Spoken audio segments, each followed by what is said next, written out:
ప్రజా రామా పూర్వా సంధ్యా ప్రవర్తతే ఉత్తిష్ట నరశార్దూల కర్తవ్యం దైవమాన్నికం. వేదాంత దేశికుల వారు శ్రీ మహావిష్ణువు శ్రీమన్నారాయణ దయ అనేది చెరుకురస ప్రవాహంలా జారి వచ్చి భూమండలం మీదకి దిగి గడ్డ కడితే 7 బెల్లం ముద్దలుగా మారింది. అదయ్యా తిరుపతి కొండ అన్నారు. ఇంతకుముందు మనం మాట్లాడుకున్నది అది. అంతేకాదు వేదాంత దేశికులు కొంచెం ముందుకు వెళ్ళి చమత్కారంగా చెప్పారు. ఆయన పూర్తిగా నేల మీద కాకుండా పూర్తిగా కొండ మీద కాకుండా మధ్యలో ఎందుకున్నారు అన్నారు. అంటే వృషశైలేశ కృషీవల ధునోతి అంటారు. ఈ సకల సృష్టి కూడా భగవంతుడికిట ఏమిటి అంటే పంట పొలంట. పంట పొలం ఎలాగా? మనం తల్లి గర్భంలో చిన్న మొక్కలుగా ఉంటాం. అంటే నారుమడి, తల్లి గర్భం నారుమడి అన్నమాట. గర్భంలోంచి బయటకు వచ్చాం, ఎదిగాం. నారుమడి కూడా అంతే కదా, ఈ మొక్కను తీసి మళ్ళీ విడిగా పాతే ఎదుగుతుంది. అలాగట ఈ జీవులనే సస్యములని ఈ సంసారం అనే పంట పొలంలో వేసి తల్లుల గర్భములని నారుమడిలో పెంచి ఆ తరువాత విడిగా మళ్ళీ వేసి ధాన్యపు గింజలు వచ్చేలా చేసి ఎంచిన తరువాత ఈ కంకులు పెరిగిన కొద్దీ నేలబారుగా ఉంగుతాయిట. జీవులు కూడా అంతే, అన్నీ పొంది తల దించుకుంటారట. అప్పుడు ఆచార్యుడనే ఒక పంట పొలంలో ఉండే సేవకుణ్ణి ఆ రైతు పంపిస్తాట. వీటన్నిటినీ కోసి అంటే బంధములు ఛేదించి ఆ ధాన్యాన్ని విడగొడతాట. ధాన్యం అంతా తాను ఆరగిస్తాట. వృషశైలేశ కృషీవల అన్నారు. అంటే పంట పొలానికి అధిపతి అయిన ఆ యజమాని, రక్షకుడు యజమాని ఏం చేస్తాడు? పంట పొలం బాగుందో లేదో చూడడం కోసం అని చెప్పి మంచె వేసి కూర్చుంటాట. పంట పొలంలో కిందే ఉన్నట్టయితే పురుగు పుట్రా ఇబ్బంది, మరి ఎక్కడో ఉన్నట్టయితే కనిపించదు పంట. అందుకని రెండిటికి మధ్యలో ఒక మంచె వేసి కూర్చుంటాట. వెంకటేశ్వర స్వామి అలాంటి మంచె వేసి కూర్చున్నాడు. అందుకని 7 కొండల మీద ఉన్నారు. ఈ పంట పొలం అంతా కూడా సంసారము, ఈ మొక్కలన్నీ కూడా జీవులనే సస్యములు, ప్రాణి సస్యములు, వీళ్ళందరినీ. అందుకని అక్కడున్నాడు స్వామి. అలాంటి స్వామికి ఒక రూపాన్ని కల్పించి మనకు అందంగా అందించారు పెద్దలు. కాబట్టే అశ్మాఘాణం ప్రపద్యే వేదమే చెప్పింది. అలాంటి శిలారూపంలో ఉన్న స్వామికి శరణాగతి చెయ్యండి అయ్యా. ఏమయ్యా, శరణాగతి చేస్తే పక్కవాడికో మంచివాడికో చేస్తే ఫలితం అంటే కనిపిస్తుంది. ఒక శిలామూర్తికి శరణాగతి చేయమంటావా? ఏమిటి ప్రయోజనం అంటావా? ఆఘాణం బాబు, అది ఏ రూపం నీకు తెలియటం లేదు. శిల్పి చేత బాగా చెక్కబడి ఉంది. అధివాసాలు చేశాం. శిల్పాన్ని నీళ్ళల్లో ఉంచుతారు. అది జలాధివాసము. అంటే లోపల ఉండే మనకుండే రక్త ప్రసరణ మండలం ఉంటుందే, అంటే స్థూలంగా మాట్లాడుకుంటున్నాం, అది లోపలికి ఏర్పడాలి. అలాగే తంతు అధివాసము, దారాలు చుట్టెట్టే పెడతారు ఒక రోజుని. మీరు ఎప్పుడైనా అలాంటి దేవాలయాల కార్యక్రమాలు చూడాలి అక్కడ ఏమిటన్నది. తంతువులు అంటే లోపల నాడీ మండలము. అలాగే ధాన్యాధివాసము, ధాన్యంలో ఉంచుతారు, అంటే లోపల ఉండే కండరములు. ఇలాగా క్షీరాధివాసము, జలాధివాసం అయింది క్షీరాధివాసం. దధ్యధివాసము, ఇలాగా పంచగవ్య, ఇన్ని అంటే మన శరీరంలో ఉండే రకరకాల తత్వాలన్నీ అక్కడ కూడా రావాలి. చివరికి కన్నుల దగ్గర గంధాన్ని అట్టే పెడతారు. అప్పుడు ప్రాణప్రతిష్ఠ చేసేటప్పుడు ఆ గంధము తీస్తారు. కంటి ద్వారా ఆ శక్తి లోపల ప్రవేశిస్తుంది. అది అలాంటిది ఆగాణం అశ్మానం. అక్కడ చూస్తే నీకు కేవలము శిలారూపంలో కనిపిస్తోందేమో, శిల కాదు, భగవంతుడే. ప్రపద్యే, శరణు వేడండయ్యా మీరు. అంటే భగవత్ శాస్త్రానుసారంగా ప్రతిష్ఠ జరిగితే అది ఉపయోగం ఉంటుంది. అందుకనే చూడండి, భగవత్ శాస్త్రానుసారంగా కాకుండా నీకు నచ్చిన ఫోటో పెట్టి పూజ చేసుకుంటుంటే 10 మంది వచ్చి ఎందుకు దండం పెడతారు? నీకు ఇష్టం, నువ్వు దండం పెట్టుకుంటున్నావు, అదనమాట. అంటే చూడండి, ఇన్ని విగ్రహాలు ఇన్ని చోట్ల ఇన్ని దేవాలయాలు ఉన్నాయి. ఒక తోట ఎక్కువ మంది, ఒక తోట తక్కువ. ఎందుకు వస్తుంది ఇది అంటే ఏమిటి? కొన్ని శాస్త్రాలకు అనుగుణంగా చేసినప్పుడు దానిలో ఒక శక్తి వస్తుంది, విశ్వాసం ఉంటుంది. అందుకనమాట. అందుకనే మనకి దేవాలయంలో ఆగమ శాస్త్రం అని చెప్తారు. ఆ నిర్మాణం ఉంటుంది, ఆ విగ్రహాలు ఎలా ఉండాలి, నిలబడి ఉన్నవా, కూర్చుని ఉన్నవా, యానకమా, మరొకటి, ఇవన్నీ కూడా ఉంటాయి. మళ్ళీ అదంతా పెద్ద చరిత్ర. అది శిల్పము కాదు, మూర్తి కాదు, సాక్షాత్తుగా భగవంతుడే.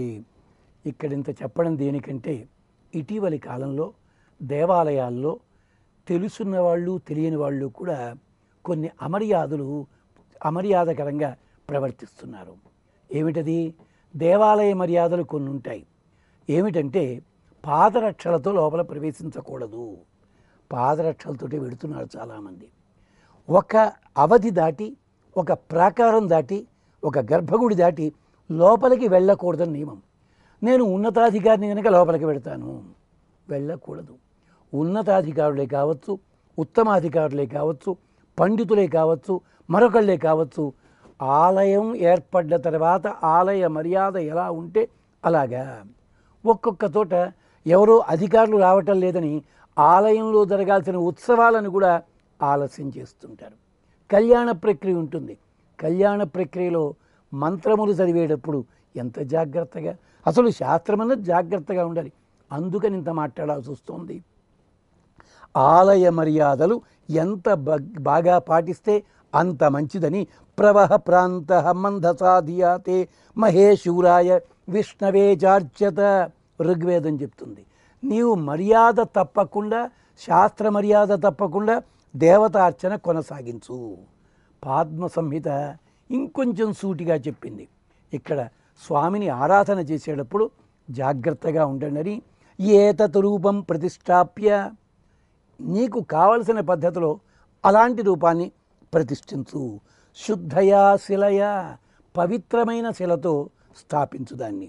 తస్మై దేహ్యకిలాన్ భోగాన్ పూర్ణో భూత్వా, అది విగ్రహ స్థాపన చేసిన తర్వాత అన్ని రకములైన భోగములు స్వామికి సమర్పించాలి. తిరుమలలో ఎన్నికిన్ని భోగములు, ఎన్నికిన్ని ఆచారాలు అవసరమా ఇది అని కొంతమంది అంటుంటారు. దానికి కారణం ఇక్కడ పద్మసంహిత చెప్తోంది. నువ్వు ఎలాగైతే కావాలి అని చెప్పి కోరుకుని ఒక ఇంటికి ఒక అతిథిని తెచ్చుకున్నట్టయితే అతను కన్ను కదిపితే చాలు ఏం కావాలని నిలబడి ఉంటావే, అలా భగవంతుడే నీకోసం కిందకి దిగి వచ్చినప్పుడు, ఆయన రూపంగా ఏర్పాటు చేసినప్పుడు అన్ని రకములైన సేవలు పూర్ణోభూత్వ, ఎక్కడా కూడా లోటు ఉండకూడదు, నీ మనసులో ఉండకూడదు, చెయ్యడం లోటు ఉండకూడదు. సుపుష్కలాన్ అప్రాకృతజ్ఞ విరజ, ఆయన రజోగుణము లేనివాడు, సత్వగుణం కలిగినవాడు, విరజానది దాటి వచ్చిన వాడన్న జ్ఞాపకం పెట్టుకుని సాత్విక అయం ఇది స్మరన్, సత్వగుణ స్వరూపుడిన అన్న భావనతో ఉండి నీవు ఆరాధన చెయ్యి. ఇది నియమము. అంటే ఒక్కసారి విగ్రహాన్ని తయారు చేసి ఆలయ ప్రతిష్టాపన చేస్తే ఇలాంటి రహస్యాలన్నీ కూడా వెంకటేశ సుప్రభాతంలో ఒక్కొక్క శ్లోకంలో చెప్పారు. మళ్ళీ అక్కడ అవకాశం ఉండదని ముందుగానే చెప్పుకుంటాం. స్వామి ఆకాశ గంగాజలం పట్టుకొస్తున్నారయ్యా, ఎందుకు చెప్పాలి? అది ఏదైనా రన్నింగ్ కామెంటరీయా, ప్రత్యక్ష వ్యాఖ్యానమా, కెమెరా దూరంగా పెడితే చూపించడానికి అవసరమా? ఇక్కడున్న ఆలయ మర్యాదలన్నింటినీ సూచించడానికి ఒక్కొక్క చోట దేవతలంతా వచ్చారయ్యా, సందడి చేస్తుంటే విశ్వక్సేనుడు ఊరుకోండి అంటున్నాడయ్యా. ఇవన్నీ ఎందుకు చెప్పాలి? ఇదిగో ఆలయ మర్యాదలు చెప్పిన వాటికి ప్రతిరూపంగా ప్రతిపాదిక అన్నం స్వామి వారు అద్భుతంగా రూపకల్పన చేశారు. విష్ణు ధర్మోత్తరం అయితే మనకు కొంచెం బాగా అర్థమయ్యేలా చెప్పింది. సురూపాం ప్రతిమాం విష్ణు, విష్ణు ఆరాధన చేస్తున్నా, ఏ దేవతారాధన చేసినా సరైన రూపం పెట్టు. మన వినాయక మండపాల్లో చూస్తుంటాం, క్రికెట్ ఆడుతున్న వినాయకుడు, నరసింహస్వామి లాంటి వినాయకుడు, ఎలకని చేతుడు పట్టుకుపోతున్న వినాయకుడు, ఇలాగ ఏమన్నా అంటే మాకు తోచింది ఇదే. నువ్వు ఏ దేవతను ఆరాధిస్తున్నావో ఆ దేవతకంటూ దేవుడికంటూ కొన్ని రూపాలు ఉంటాయి. సురూపం కృత్వా, నీ తెలివితేటలు కాదు ఉపయోగించేది, సరదాగా చమత్కారం. మరి ఇతర సాంప్రదాయాల్లో దేవుళ్ళ మీద చమత్కారాలు వేస్తారా? ఇలాగా వెయ్యరు. మనకున్నదే అవలక్షణం. సురూపం కృత్వా, సరి అయిన రూపాన్ని తయారు చెయ్యి. ప్రతిమాం విష్ణు ప్రసన్నవదనేక్షణం, ప్రత్యేకించి విష్ణు స్వరూపంగా అక్కడ రూపం ఏర్పరిచినప్పుడు కన్నులలో ప్రశాంతత ఉండాలి. కన్నుల్లో ప్రశాంతత లేకుండా మిడిగుడ్లతోటి ఇలాగే మీరు శిల్పం ఎక్కినట్టయితే ఆ క్రోధంతో ఉన్న శ్రీ మహావిష్ణువుని ఎవరూ దర్శించలేరు. సురూపం కృత్వ ప్రసన్నవదనేక్షణం, ఆత్మన ప్రీతికరం, చూడగానే మనసు స్పందించాలి, ప్రేమ కలగాలి. ఆత్మన ప్రీతికరం సువర్ణ రజతాదిభి, నువ్వు ఎలా తయారు చేస్తావో నీ ఇష్టం. బంగారంతోట, వెండితోట, కంచుతోట, మరో దానితోట, దారువుతోట, మట్టితోట, శిలతోట, నీ ఇష్టం ఎలా చేసుకున్నా సరే. తాం అర్చయేత్, ఒకసారి విగ్రహ స్థాపన జరిగిన తర్వాత అర్చన చేసి తీరాలి, చేస్తూ ఉండాలి. కౌసల్యా సుప్రజా రామా పూర్వా సంధ్యా ప్రవర్తతే ఉత్తిష్ట నరశార్దూల కర్తవ్యం దైవమాన్నికం.